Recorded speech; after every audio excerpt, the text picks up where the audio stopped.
Israel sudah lama dikenal sebagai salah satu kekuatan udara terkuat di kawasan Timur Tengah. Armada jet tempur mereka seperti F-35 Adir, F-16 Isufa, hingga F-15 Bas, menjadikan langit sebagai wilayah yang hampir tak tersentuh. Dengan teknologi siluman, sistem radar tercanggih, serta rudal presisi, Israel memiliki keunggulan yang membuat banyak lawan berpikir dua kali sebelum berani menantang. Namun, dalam beberapa tahun terakhir, muncul kabar yang mengejutkan, pesawat-pesawat tua dari era Perang Dingin kembali dihidupkan dan dimodifikasi, bukan hanya sebagai simbol nostalgia, tetapi sebagai senjata nyata untuk menghadang dominasi Israel. Pesawat-pesawat ini dulunya dianggap sebagai besi tua. Catnya memudar, mesinnya berkarat, dan suaranya seakan hanya tinggal kenangan masa lalu. Namun tubuh mereka dibangun dengan kokoh, mesin mereka masih bisa dipulihkan, dan sayap-sayap mereka masih mampu membelah udara. Dengan tangan-tangan teknisi militer yang kreatif, pesawat tua ini kembali bernafas.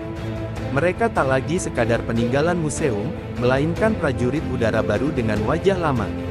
Yang membuat mereka berbahaya bukanlah tubuh lamanya, melainkan senjata baru yang kini ditanamkan.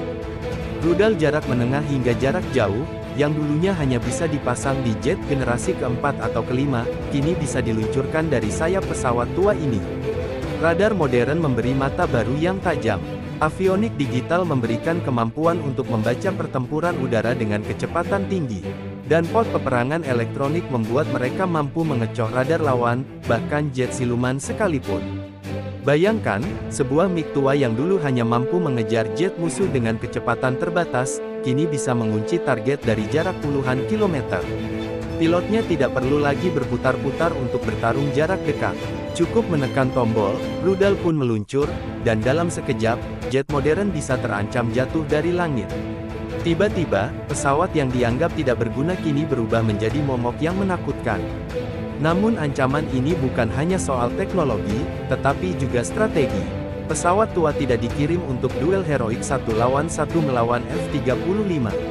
Itu bunuh diri. Sebaliknya, mereka diposisikan sebagai bagian dari jaringan pertahanan berlapis. Radar darat memberi mereka pandangan luas, rudal darat ke udara melindungi dari kejauhan, dan drone menyerang dari ketinggian. Pesawat tua menjadi lapisan kejutan, siap menyergap jet Israel yang terlalu percaya diri masuk jauh ke wilayah lawan. Sekutu-sekutu regional ikut berperan dalam kebangkitan ini.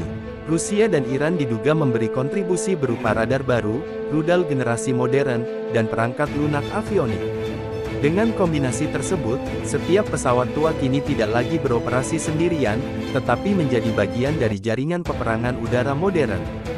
Sistem komunikasi mereka terhubung, datanya sinkron, dan setiap gerakan di langit dapat diawasi bersama.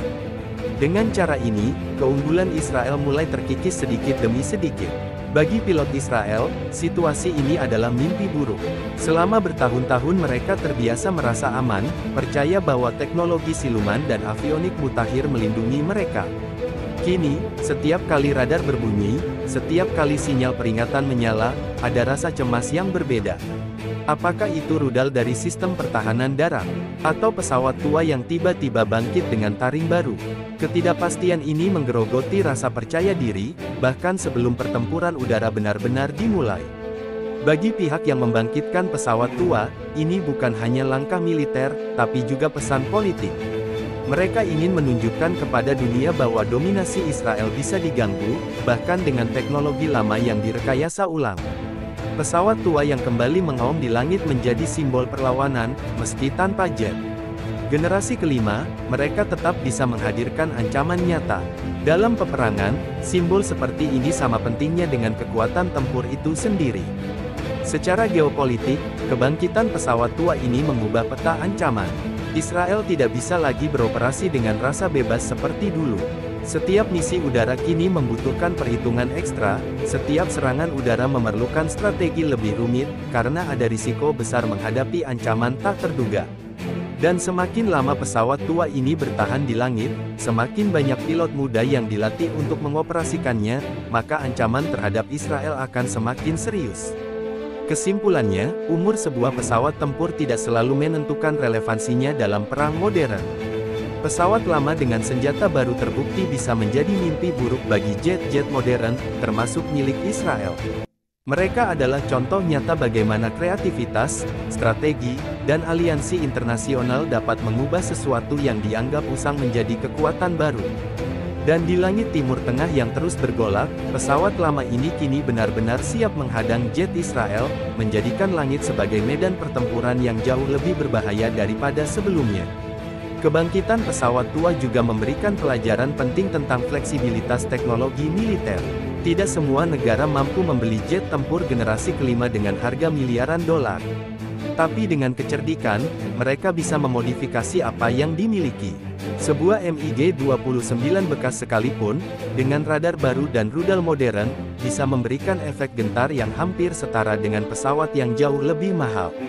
Disinilah terlihat bahwa perang modern bukan hanya soal kekuatan ekonomi, melainkan juga kecerdikan dalam beradaptasi. Banyak analis militer menilai bahwa keberhasilan upgrade pesawat lama juga merupakan bagian dari strategi asimetri udara. Artinya, ketika tidak bisa menang secara kuantitas maupun kualitas, lawan mencari celah untuk mengimbangi. Dalam hal ini, pesawat lama adalah pion yang fleksibel. Mereka bisa dipakai sebagai pengalih perhatian, jebakan, atau bahkan penyerang kejutan. Israel dipaksa untuk mengalokasikan lebih banyak sumber daya hanya untuk menghadapi ancaman yang sebelumnya dianggap tidak signifikan. Lebih jauh lagi, keberadaan pesawat tua yang dimodifikasi juga memperluas daya jangkau pertahanan udara.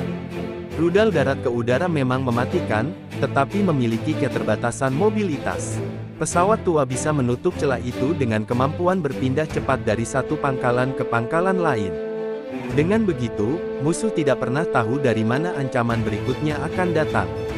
Sistem pertahanan yang tadinya statis menjadi dinamis, membuat langit semakin berbahaya bagi jet Israel. Tak hanya itu, pesawat lama juga bisa dikombinasikan dengan teknologi baru seperti drone.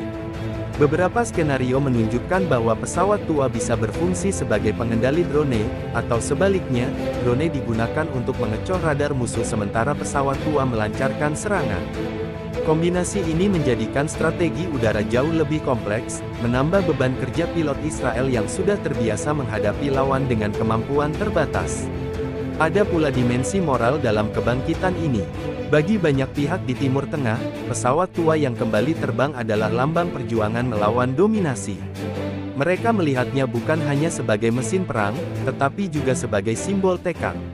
Seperti burung phoenix, pesawat-pesawat ini bangkit dari abu masa lalu untuk kembali terbang di langit, membawa pesan bahwa semangat perlawanan tidak pernah padam. Israel sendiri tentu tidak tinggal diam. Mereka terus mengembangkan teknologi radar baru, rudal dengan kecepatan hipersonik, dan sistem peperangan elektronik untuk menghadapi ancaman ini. Namun, semakin banyak mereka berinvestasi untuk mengatasi pesawat tua, semakin besar pula biaya yang harus dikeluarkan. Dengan kata lain, strategi menghidupkan pesawat lama ini sudah berhasil, membuat Israel mengeluarkan lebih banyak energi dan sumber daya hanya untuk tetap mempertahankan dominasi udara. Akhirnya, kita bisa melihat gambaran besar bahwa langit Timur Tengah kini menjadi arena pertarungan yang semakin kompleks. Jet modern dan pesawat tua yang dipersenjatai ulang saling berhadapan, menciptakan kontras antara teknologi mutakhir dan kecerdikan klasik. Pertarungan ini bukan hanya soal mesin, tetapi juga soal pikiran, strategi, dan psikologi. Pesawat lama dengan senjata baru sudah membuktikan bahwa mereka tidak bisa diremehkan. Dan siapapun yang meremehkan mereka, termasuk Israel, bisa saja mendapati diri mereka terkejut ketika rudal meluncur dari pesawat yang dianggap tak lagi berbahaya. Simak terus video agar tidak terjadi kesalahpahaman, tapi jangan lupa untuk subscribe dan like, komen dan share teman-teman biar teman kita tahu.